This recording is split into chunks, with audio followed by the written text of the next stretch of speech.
دي مكنسة الشاومي اللاسلكي. هنا بتشتغل اهي من اول تكة.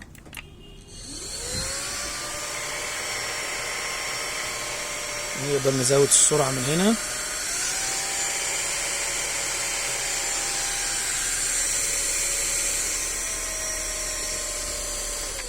السلام عليكم ورحمة الله وبركاته. حبايبنا حبايب جروب أم حمزة للتسويق، أهلا ومرحبا بكم في جروبنا أم حمزة للتسويق. اللي حابب يطلب يتواصل معنا من خلال رقمنا على الواتساب ب010-1383-0875. النهاردة جايبين لكم بقى مكنسة لاسلكية بسعر ممتاز. طبعا المكنسة اللاسلكية بصراحة مميزة وبتريح ست البيت، وزنها خفيف سهلة الحركة، نقدر نستعملها في كل مكان، تنظفي بيها العربية، تنظفي بيها تحت الكنب، ما تبقيش مربوطة بسلك ولا وجع القلب.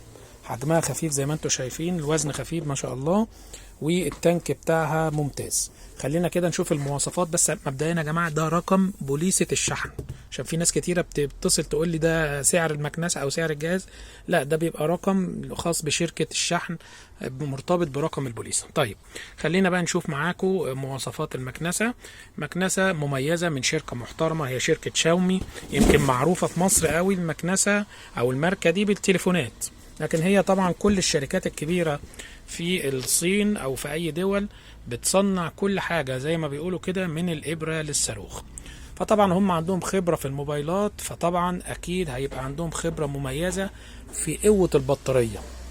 فطبعا البطارية بتاعتها ما شاء الله بتنافس الدايسون. البطارية بتاعتها بتقعد 40 دقيقة. بص هو انا كاتب لك عمر خدمة البطارية 40 دقيقة، يعني تقدري 40 دقيقة متواصلة تنظفي وتكنسي البيت بدون ما تحتاج انها تعيد شحنها.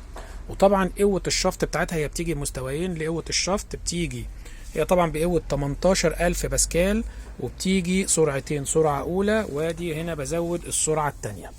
وزي ما انتم شايفين القطعة بتاعتها بتاعت الارضيات متحركة، يعني بتتحرك يمين وشمال زي ما انتم شايفين، بحيث انها، وطبعا معاها بصوا العجل كبير ازاي، بحيث انها تكون ماشية على الارض تساعدني. وطبعا المميز فيها الاضاءة الليد، فيها 4 لمبات ليد هنا، والفرشة الدوارة. الفرشة دي بتدور بموتور منفصل، ما بتاخدش من قوة الشفط.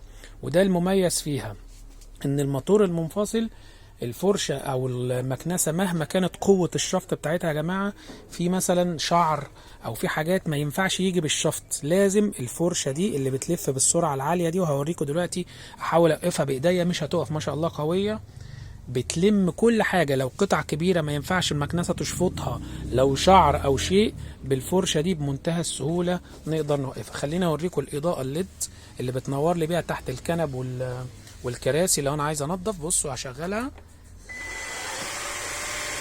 بصوا الاضاءة ما شاء الله قوية بحيث انها تنور لي على اي حاجة انا مش شايفاها. بصوا الفرشة ما شاء الله، بحاول اوقفها بايديا ما شاء الله قوية. وطبعا دي اول سرعة، بعد كده دي تاني سرعة.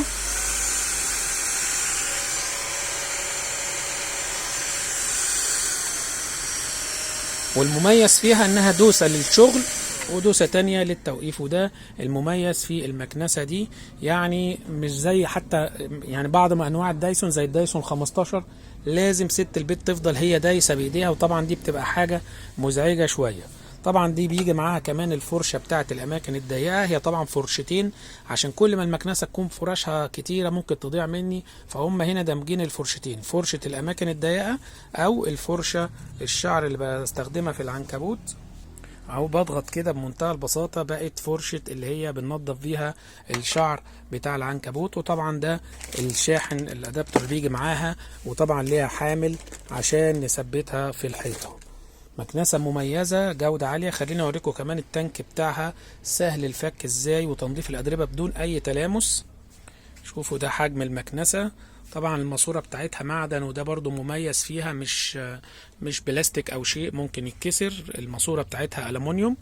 هنا التانك سهل جدا، بضغط من خلال، انا طبعا ماسك بايد وبصور بايد اهو، من خلال المفتاح ده التانك بيفتح لتحت. خليني اوريكم مثلا اهو، بصوا انا كده ضغطت الغطا، التانك بيفتح من تحت، واقدر افضي الأطربة جوه الباسكت بدون اي تلامس، ويا دوب اعمل بالشكل ده، قفلت بمنتهى البساطة. وطبعا فيها فلتر هنا اهو، بقدر افكه عشان لو فيها فلتر عشان خاطر الهواء اللي خارج ما يكونش فيه اتربة، عشان خاطر مرضى الحساسية. وزنها خفيف بسم الله ما شاء الله، وده المميز في المكنسة دي.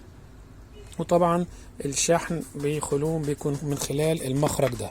طبعا ده زرار السرعة التانية، وهنا في 3 لمبات بتوضح لي الإضاءة. سعر مميز، عليها عرض يا جماعة. شاومي، اسم الإصدار شاومي G20 لايت. G20 لايت، اللي حابب يتواصل معانا. هو هنا بيقول لك بقى المواصفات: سهلة فك التفريغ التانك زي ما وريتكم، إضاءة باللون الأبيض عشان نشوف الأتربة كويس جدا، والبطارية بتقعد مدة 40 دقيقة. مكنسة شاومي اللاسلكية. ده كان ريفيو سريع. اللي حابب يطلب من خلال رقمنا على الواتساب ب 010 13 83 0875. السلام عليكم ورحمة الله وبركاته.